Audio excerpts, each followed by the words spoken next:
قبل ما نبدأ الحلقة كده في سؤال عاوز أسأله، يا ريت تجاوبوني عليه في التعليقات. حاجة جديدة كده هنعملها يعني لما الظروف تسمح.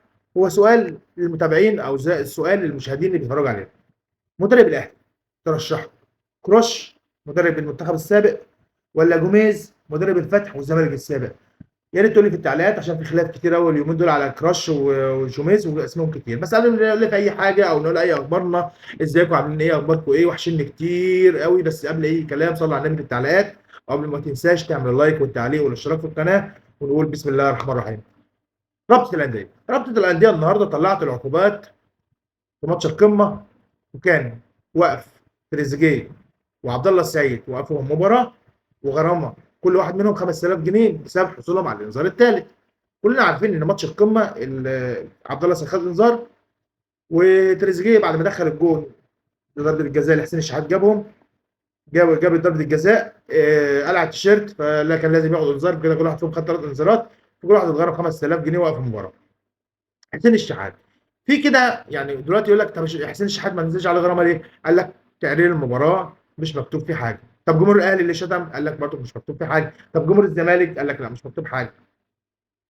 طيب، هو ملاحظ كده ان في حمله ممنهجه على حسين الشحات. ليه؟ لان حسين الشحات نزل ربع ساعه كربك الدنيا في بتوعه، كربك الدنيا يعني خرب الدنيا خالص. الجون وضربه الجزاء اللي جابهم حسين الشحات، وقال لك السر في الشنكار، ده حسين الشحات متنمر. طب حسين الشحات عمل ايه؟ قال لفليرا انت قصير. قال انت سمعته؟ قال له قصير. الصوره جايبه بتقول ان هو انت بتقول له انت قصير. طب طلع حسين الشحات قال لك ما فيش الكلام ده، انا بحتفل عادي ما قلتش حاجه. طيب، لو انتوا شفتوا حسين الشحات وهو بيقول لالفينا انت قصير، طب انتوا ما شفتوش الفينا بعد جول حسام عبد المجيد راح لجماهير الاهلي عمل ايه؟ طب ما شفتش دونجا وحسام عبد المجيد وهم بيحتفلوا قدام جمهور الاهلي، لا مش جمهور الزمالك، قدام جمهور الاهلي، وبيطلع لهم لسانه وبيعمل لهم الصوره؟ طب ما شفتش دونجا لما راح للشناوي وطلع له لسانه؟ لا، جيتوا على حسين الشحات ده متنمر والحمله شغاله. لا، هو حسين الشحات عشان خاطر كربك الدنيا ودخل جون وضربه جزاء، فالدنيا بايظه بتاعهم. ما يعني مثلا في كلام اتقال وخصوصا على لسان الكابتن شيكابالا. ما هو بص، انت تتهزم هي 90 دقيقه، بس مش جاي 90 دقيقه. ده مباراه قمه، رقم 131 مباراه قمه، مباراه قمه، فلازم يبقى في كربكه، وخصوصا بعد الفوز الاهلي، بعد ما الاهلي عمل الريمونتادا وتاريخيه. هو كده كده الاهلي اصلا على طول يسيب لهم الماتش وفي الاخر ياخدوا منهم، او يسيب لهم الدوري وياخدوا منهم. مع الماتش ده يلخص اللي الاهلي بيعمله في الدوري. الاهلي بيعمل في الدوري يسيب المنافسين يلعبوا ويكسبوا ويعمل وفي الاخر يقوم واخد منه الدوري. تبقى حاله دم قوي قوي. والله يعني لما تبقى حاجه بايدك كده وتقول الاهلي يوم واخدها، نفس اللي حصل في الماتش ده حاجه مصغره من الدوري المصري. يعني مثلا النهارده مثلا الكلام اللي طلع على لسان الكابتن شيكابالا اسطوره الزمالك، قال لك فيليرا مدرب ضعيف الشخصيه، وبسبب مشاكله مع اللعيبه ادى لهزيمه الزمالك. يعني خناقته مع الجزيري ما خلوش يلعبها، خناقته مع شيكا بانزا بتاع الرقصه بتاع الفيديو اللي احنا كلنا شفناه بتاع الحته البيضاء اللي هو ما اعرفش جايبينه منين ده. هتلاقي ان شيكا بانزا اصلا مطرود من 5 فرق قبل من الانديه قبل كده بسبب مشاكله، مش عارف جابوه ازاي. وكمان تلاقي بعض اعضاء مجلس اداره النادي الزمالك تقول لك احنا لابليرا بس ما ينفعش يمشوه عشان خاطر في عقد مبرم من جون ادوار وحسين لبيب ان ما حدش يتدخل، والقرار الوحيد جون. يلا احنا قايلين الكلام ده بتاع موضوع جون ادوار والقصه دي. وكمان في كلام اتقال لنا او كلام وصل لنا من بوق ناس زملكاويه وناس قالت ان حصلت مشاده بين اللعيبه مع فليرا بعد المباراه، وقالوا له انت جبان بسبب جبنه وبسبب خوفه من نادي الاهلي.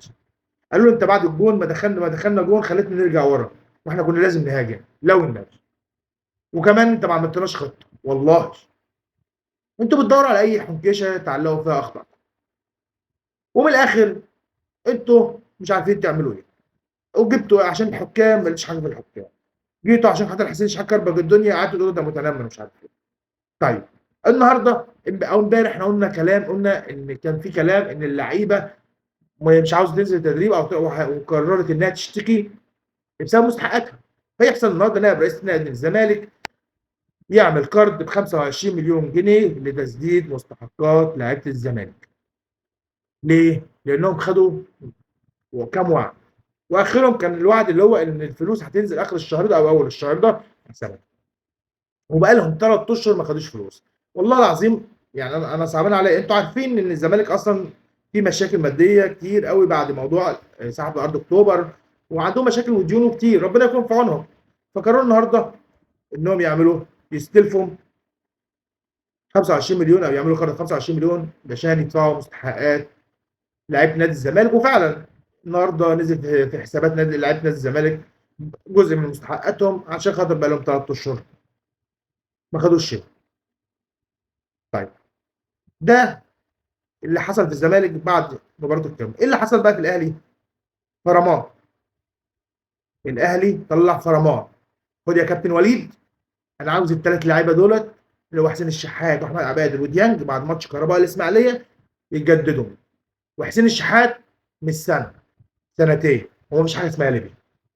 فهو الكابتن وليد قال له حاضر يا كابتن خطيب، وقعد مع حسين الشحات واحمد عبد القادر وديانج قال لهم بصوا ما فيش مشيان، ما فيش مشيان، يا حسين انت هيتجدد لك سنتين، يا حسين انت هيتجدد لك سنتين، حلو، يا حسين انت هيتجدد لك سنتين، واحمد عبد القادر هيتجدد له وديانج هيتجدد بس بعد مباراه كهرباء الاسماعيليه. النهارده برضو كان في شويه اخبار كده ان كان في شويه غيابات على الاهلي بسبب الاصابه وفي لعيبه هترجع.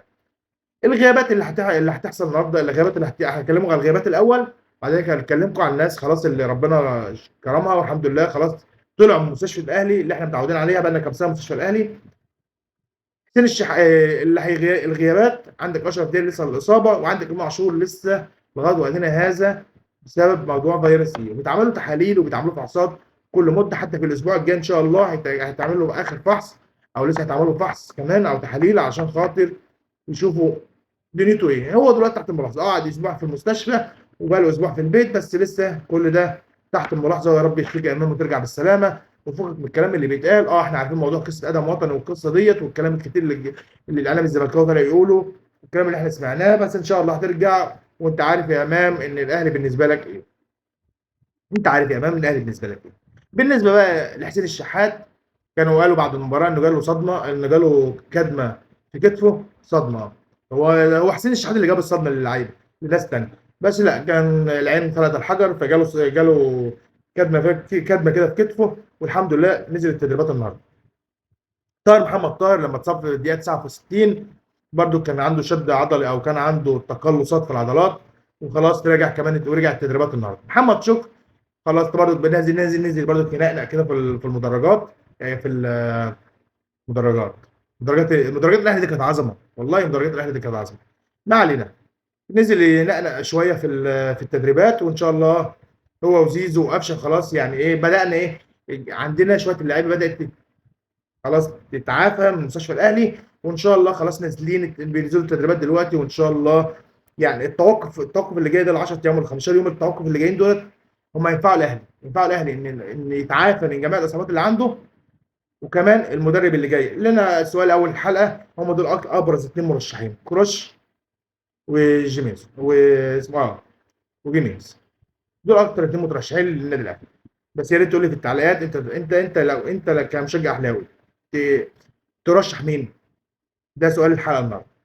بالنسبه بقى للكابتن الخطيب، النهارده اعلن رسميا انه هيترشح للانتخابات. احنا كنا عارفين كلنا عارفين القصه بتاعت انه كانش هيرشح، بس هو بيعمل حاجه كده ايه، يعني بيقولوا عليه ايه، يملك ولا يحكم، يعني هيرشح نفسه في الانتخابات.